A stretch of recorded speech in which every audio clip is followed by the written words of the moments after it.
મિત્રો, આપણે પહેલા ભાગમાં જોયું કે મારી પાસે ફી ભરવાના પૈસા નહોતા, એટલે સાહેબે કહ્યું કે ટ્યુશનની ફી ભરવાની કોઈ જરૂર નથી, પણ હું મારી દીકરીને મફતનું શિક્ષણ આપવા માંગતી નહોતી, એટલે મેં સાહેબના ઘરે કામ કરવાનું નક્કી કર્યું અને હું રસોડામાં ગઈ. તો હવે ચાલો કહાનીની અંદર આગળ વધીએ. ખૂબ જ સુંદર કહાની છે, પૂરી સાંભળજો. હવે હું રસોડામાં ગઈ અને હું ખાવાનું બનાવતી હતી. એમણે કંઈ ન કહ્યું, પણ એમના ચહેરા પર એક શાંત અવ્યક્ત આનંદ હતો, જાણે ઘરમાં અચાનક કોઈ અપનાપું ફરતું હોય. હું રસોઈમાં ખાવાનું બનાવતી હતી અને સર વચ્ચે વચ્ચે મારી તરફ જોઈને કલ્યાણીને કંઈક ને કંઈક શીખવતા હતા. હું પણ ખાવાનું બનાવતા બનાવતા ક્યારેક ચૂપચાપ એમને જોતી રહેતી. એ ખૂબ અવળી અનકહી નજર અને એ નાનકડો ઘરેલું પગ, જાણે અમને ત્રણેયને કોઈ અદૃશ્ય દોરીથી જોડી રહ્યો હતો. ખાવાનું તૈયાર થયું એટલે મેં એમની તરફ હોઈને ધીમેથી કહ્યું, સર, ખાવાનું તૈયાર છે, હવે હું જાઉં છું. એમણે સ્મિત કરીને થેન્ક યુ કહ્યું અને હું અને કલ્યાણી ઘરે પાછા આવી ગયા. તે દિવસે મેં એને સ્કૂલે મૂકી અને પોતે આખો દિવસ ઘરે જ રહી. ખેતરનું કામ ખતમ થઈ ગયું હતું, નવું કામ મળતું નહોતું અને ઘરની શાંતિ એટલી ભારે લાગતી હતી કે દરેક પગ તૂટીને પડતી હોય એવું લાગતું હતું. એવામાં અચાનક મારી તબિયત બગડી. આખું શરીર ઢીલું પડી ગયું. અસહ્ય કમજોરીએ શરીરને ઘેરી લીધું. તીવ્ર તાવે મને લગભગ નિસહાય કરી દીધી. સાંજના 6 વાગ્યા હતા. મેં દીકરી તરફ જોઈને કહ્યું, મને ખૂબ તાવ છે, આજે તું ક્લાસ ન જા, હું થોડી ઊંઘી લઉં. પણ કલ્યાણીએ હંમેશાની જેમ માથું હલાવીને હા કહેવાને બદલે મારી તરફ ચિંતાથી જોયું અને એક પણ શબ્દો બોલ્યા વગર સરના ઘર તરફ દોડી ગઈ. એણે જઈને સરને કહ્યું, મારી મા બીમાર છે, એમને ખૂબ તાવ છે, એ સૂતી છે.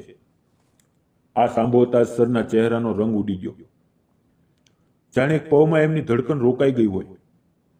એ દિવસે એમણે ક્લાસ બંધ રાખી અને તરત જ મારા ઘરે આવી ગયા. હું અંદરથી દરવાજો બંધ કરીને ચાદર ઓઢીને પડી હતી. ટક ટક સાંભળીને મુશ્કેલીથી ઉઠી. વિચાર્યું કે કલ્યાણી હશે, પણ દરવાજો ખોલતા સામે સર અને કલ્યાણી ઊભા હતા. એ અંદર આવ્યા અને ચિંતાભર્યા અવાજે બોલ્યા, તમે બીમાર છો? કલ્યાણી કહેતી હતી કે તમને ખૂબ તાવ છે. એ મારી પાસે આવ્યા અને ખૂબ મમતાથી મારા કપાળ પર હાથ મૂક્યો. એ સ્પર્શ એટલી ગરમાહટ અને એટલી સાચી ચિંતાથી ભરેલો હતો કે એક ક્ષણ માટે મારી શ્વાસ થંભી ગઈ. એમના હાથની એ નરમાઈએ મને ઘણા વર્ષો પછી ફરીથી મમતા અને દેખભાવનો અહેસાસ કરાવ્યો. પણ એમણે તરત જ પોતાનો હાથ પાછો ખેંચી લીધો અને બોલ્યા, અરે, તમને તો ખૂબ જ તાવ છે, ડોક્ટરને બતાવ્યું? મેં મુશ્કેલીથી ઊભા થઈને બેસતા બેસતા કહ્યું, ના, કાલે જઈશ. એમનો ચહેરો તરત જ કઠોર થઈ ગયો. એમણે પહેલી વાર થોડા સખત અવાજે કહ્યું, ના, કાલે નહીં, હમણાં જ ચાલો હોસ્પિટલ. એમના અવાજમાં ગુસ્સો નહોતો, ફક્ત ગાઢ ચિંતા હતી. હું કંઈ બોલી ન શકી. એમણે મને સહારો આપવા માટે મારી બાહ નીચે પોતાનો હાથ મૂક્યો. એમના હાથની મજબૂતી મારા કમજોર શરીર માટે એક ક્ષણનો એકમાત્ર સહારો બની ગઈ. અમારા નાના ગામમાં એક જ હોસ્પિટલ હતી. સર, હું અને મારી દીકરી, અમે ત્રણેય શાંત રાતના અંધારાને ચીરતા ત્યાં પહોંચ્યા. રસ્તા સુમસામ હતા. હવાની હળવી ઠંડી લહેરો વધી રહી હતી. મારા પગ લથડી રહ્યા હતા. શરીરમાં બિલકુલ જાન નહોતી, પણ સરનો હાથ મારા હાથ પર મજબૂતી પકડીને રાખ્યો હતો.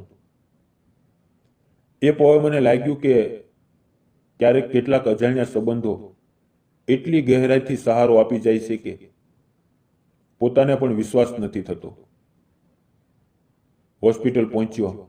ડોક્ટરે મારી તપાસ કરી અને ગંભીર અવાજે કહ્યું, લોહીના કણ ઘણા ઓછા થઈ ગયા છે. તમારે 2-3 દિવસ દાખલ રહેવું પડશે. ઘરે જવું શક્ય નથી. એમના શબ્દો મારા દિલમાં ભાલા જેવા ખૂંચી ગયા. હું કાપતા અવાજે બોલી, ડોક્ટર સાહેબ, મારી એક નાની દીકરી છે. મારો કોઈ સહારો નથી. હું હોસ્પિટલમાં કેવી રીતે રોકાવ? મારે વધુ કંઈક કહેવું હતું, પણ એ પહેલા સરે અચાનક મારા ઓઠ પર હવેથી આંગળી મૂકી. એ સ્પર્શ કઠોર નહોતો, પણ એમાં એક દ્રઢ વિશ્વાસ હતો.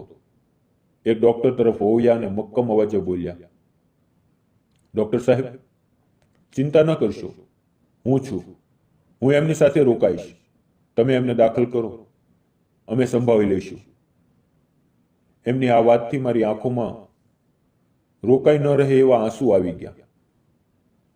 મેં એમની તરફ જોયું અને એ પણ મારી તરફ જ જોઈ રહ્યા હતા. એમની નજરમાં મને એક અનકહી ખેંચ દેખાઈ, એક નરમાઈ, એક એવું બંધન જેની હળવી ઝલક દિલમાં ઉતરી ગઈ. એ જ ક્ષણે મારા મનમાં એક મોટો સવાલ ઉઠ્યો.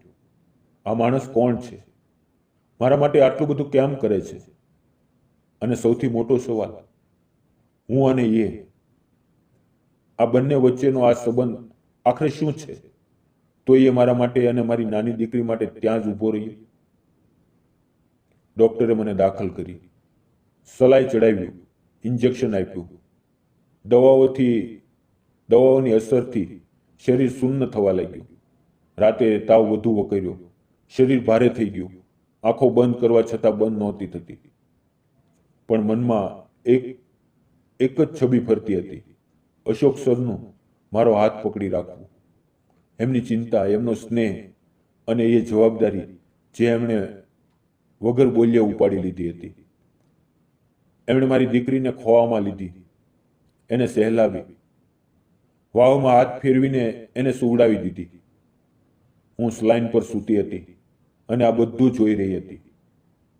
એક કમજોર માં અને એની નાની દીકરીને એક અજાણ્યા વ્યક્તિનો આટલો ગાઢ અપનાપો. આ જોઈને મારું દિલ ભીંજાઈ ગયું. મને કંઈક જોઈએ તો એ તરત ઊભા થઈને આવી જતા. કપા ઉપર હાથ મૂકીને તાવ તપાસતા, કપડાં ઠીક કરતા. આ બધું મેં ઘણા વર્ષો પછી પહેલી વાર અનુભવ્યું. રાત ક્યારે પસાર થઈ ગઈ ખબર જ ન પડી.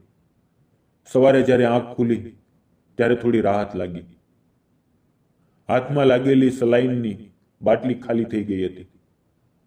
મેં ઊભા થઈને જોયું તો સર ફર્શ પર સૂતા હતા અને મારી દીકરી એમની બાહોમાં ડૂબેલી માસૂમિયતથી સૂતી હતી, જાણે એને પિતાનો સહારો મળી ગયો હોય.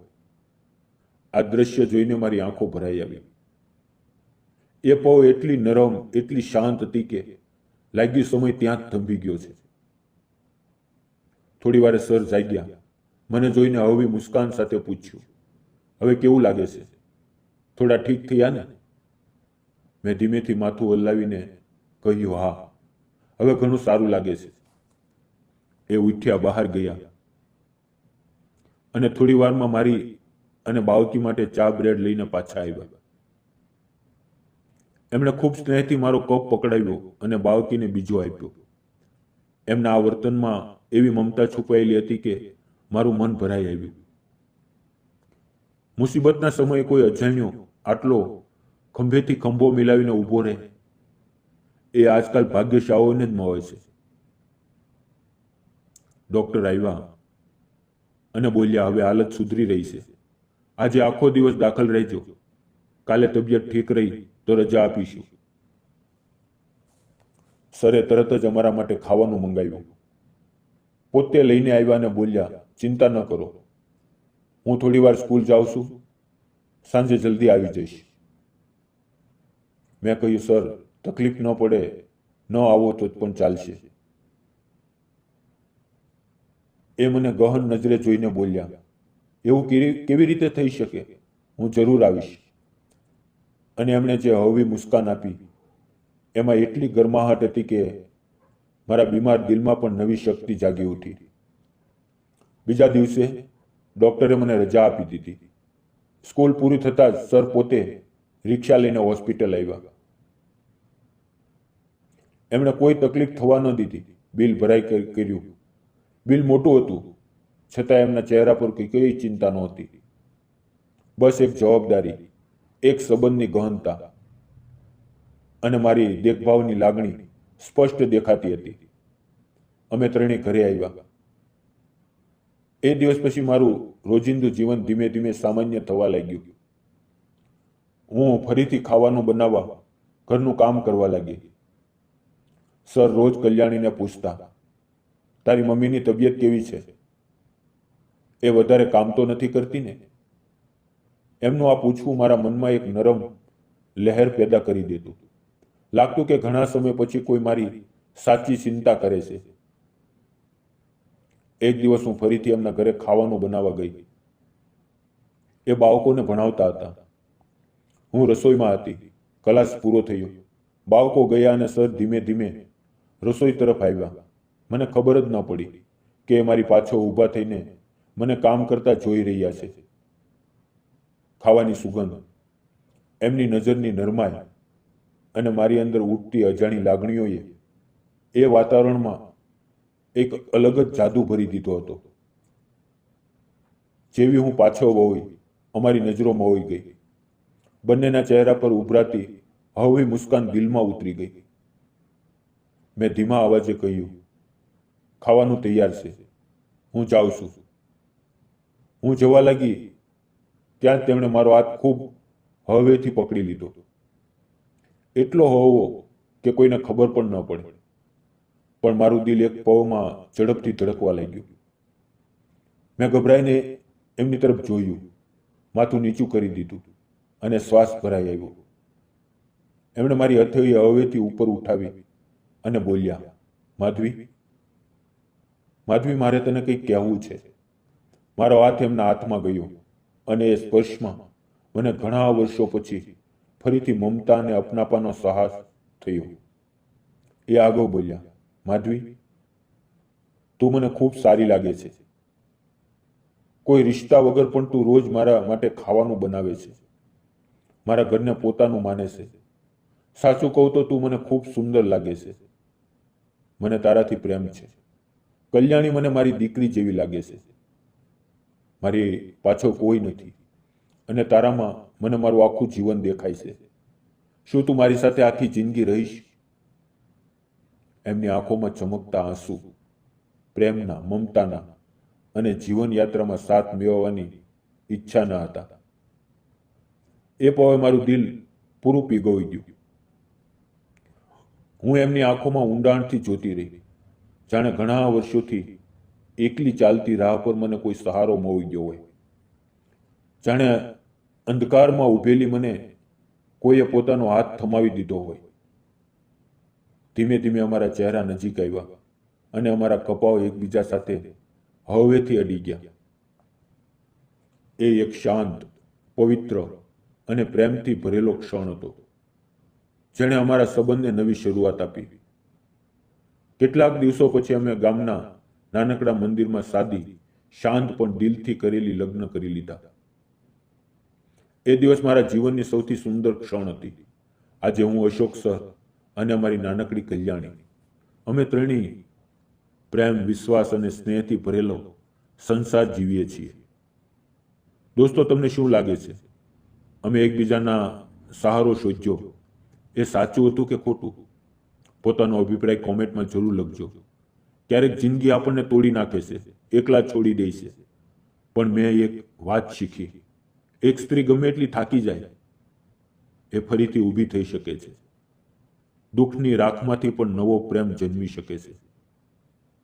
અને જો કોઈ તમારો હાથ પકડીને કહે કે હું છું તારા માટે, તો જિંદગી ફરીથી જીવવા લાયક બની જાય છે. મને પણ એવા જ એક હાથની જરૂર હતી અને એ મને મળી ગયો. તમને શું લાગે છે? શું એક સ્ત્રીને જિંદગીમાં બીજી શરૂઆત કરવાનો અધિકાર છે?